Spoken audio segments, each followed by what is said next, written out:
మన ప్రభువును రక్షకుడైనటువంటి యేసుక్రీస్తు వారి నామములో అందరికీ వందనాలు. మరి ఒక ఉదయ కాలాన్ని దేవుడు మనకి ఇచ్చాడు. ప్రేమైన దేవుని బిడ్డలారా, మరి ఈరోజు ప్రత్యేకంగా వాక్యాంశము, ప్రతి తరంలో దేవుడు తనకు జనశేషము కలిగి ఉంటాడు. వాక్యాన్ని మనం పరిశీలిద్దాం. జెఫన్యా గ్రంథము 3వ అధ్యాయము 9వ వచనం.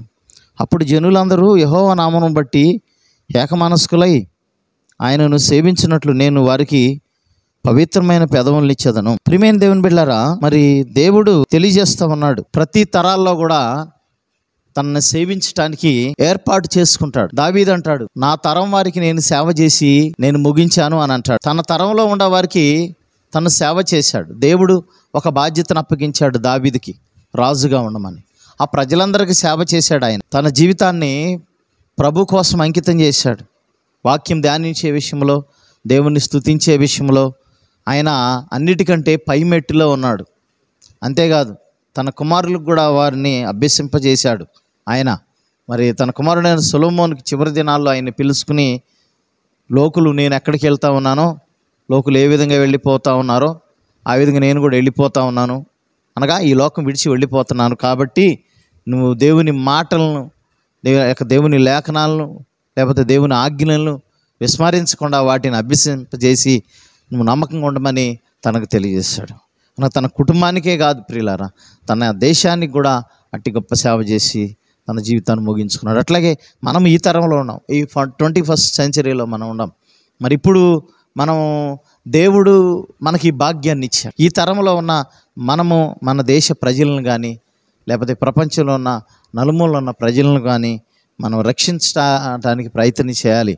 మనం ప్రార్థించాలి వాళ్ళందరి గురించి. ప్రియమైన దేవుని బిడ్డలారా, ఇక్కడ ఒక మాట చెప్తా ఉన్నాడు, ఆయనను సేవించినట్లు నేను వారికి పవిత్రమైన పెదవులను ఇచ్చేదను అని. మరి యెషయా, భక్తుడైన యెషయా, నా పెదవులను కాల్చు ప్రభా అని అంటున్నాడు. ప్రియమైన దేవుని బిడ్డలారా, అంటే పవిత్రతను కోరుకుంటున్నాడు యెషయా. అంతేకాదు మరి దేవుడు యిర్మీయాని పిలిచినప్పుడు బాలుడిగా ఉన్నాడు, లేకపోతే ఆయన అయ్యో నేను బాలుడినే అని చెప్పాడు. మరి మోషేతో చెప్పినప్పుడు అయ్యో నేను నత్తివాడును అని అంటాడు. మరి దేవుడు గిద్యోన్ని పిలిచినప్పుడు అయ్యో నేను బలహీనుణ్ణి అని అంటాడు.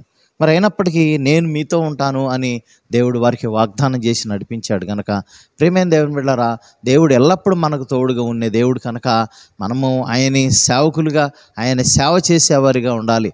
కాబట్టి మనతో పాటు అనేక మందిని దేవుని రాజ్యానికి చేర్చాలంటే ఆయన సేవకులుగా ఉండాలి.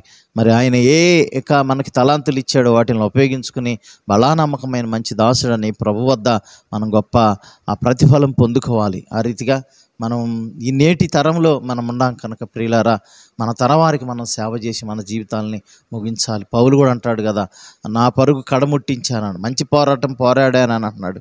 అవును, తనున్నప్పుడు ఎన్నో సంఘాలను కట్టాడు, ఎన్నో సంఘాలకి లెటర్స్ రాశాడు, ఉత్తరాలు రాశాడు, ఎంతోమందిని బలపరిచాడు. పర్సనల్గా, వ్యక్తిగతంగా ఎంతోమందికి లెటర్స్ రాశాడు. తన జీవితంలో మ్యాక్సిమం ఉన్నంత వరకు తను పోరాడి ప్రభుకి మరి ఆ జనశేషాన్ని ఆయనకి ఏర్పాటు చేశాడు. కాబట్టి మనం కూడా అటు బాధ్యతను చేయాలి, ప్రభువుకు నమ్మకంగా జీవించాలి. దేవుడి పరిశుద్ధ వాక్యం దీవించును గాక. ఆమెను ప్రార్థన చేసుకుందాం. మమ్మల్ని మిక్కిలిగా ప్రేమించిన ప్రియ పరలోకపు తండ్రి, ప్రతి తరంలో ఒక్కొక్క జనాంగం మిమ్మల్ని శేషించడానికి మనుషులను పవిత్రపరిచే దేవుడు మీరే, మీకు వందనాలు.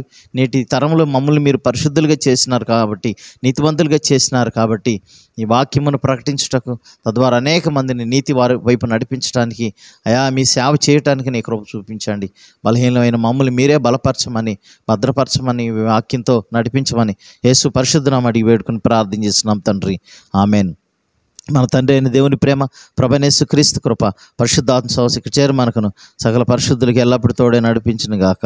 ఆమెన్. అందరికీ వందనాలు. ప్రియమైన దేవుని బిడ్డలారా, మరి కొద్ది కాలాన్ని కలుసుకుందాం. మన అందరం దేవుడు మీ అందరిని దీవించి ఆశ్రయించి బలపరచును గాక. God bless you.